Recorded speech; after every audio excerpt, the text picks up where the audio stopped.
People confuse Atman and Brahman. Are there any differences between the two? Are they too subtle? Why do we need them at all? This is the throbbing heart of Hindu tradition, becomes visible in the scriptures of authority called the Upanishads.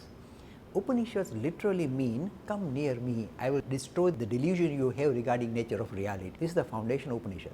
They say your essential nature is something quite different from the body, the mind, the intellect and the ego, and that something can only be verified by first-hand encounter. The words they use repeatedly in Bhagavad Gita as well as a lot of scriptures are the words Atman and Brahman.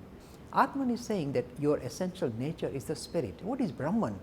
This is the essential nature of this creation, the universe that we encounter. You think it's a material world with galaxies and stars and moons and matter and liquids and solids and all these elements and all these elementary particles. That is not true. Underpinning to this material reality is also the spirit.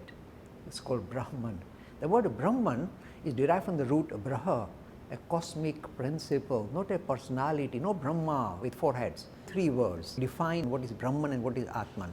The handles are, it is of the nature of existence, asti. It is of the nature of consciousness, bhati. It is of the nature of bliss, priya. Sometimes use a satchitananda in the Hindu tradition. There is something called existence. Try and understand the idea of Brahman, the nature of existence itself. So in philosophy they will ask, can you give us proof of existence of God? In our tradition we define God as existence. So rephrase your questions, can you give us proof of existence as existence? It is the nature of existence itself. The second is the idea of consciousness, bhati.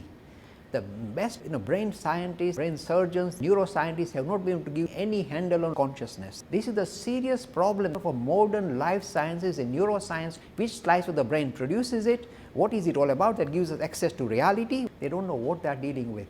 In physics, the idea of existence is a central feature of quantum mechanics, saying that the nature of reality is shudder in existence, a variation in existence is what reality is all about. The hard problem of neuroscience, what is this thing called consciousness? In social science, we see the same. Human beings are trying to get more pleasure out of life and run away from pain, and they are struggling. Why should we chase our pleasure? What are we? Answer comes from the central feature of Brahman. You are in search of bliss, not pleasure, which is temporary and elusive. You are in search of bliss, your true nature. And you are trying to find bliss through this material world and you fail and it stresses you out.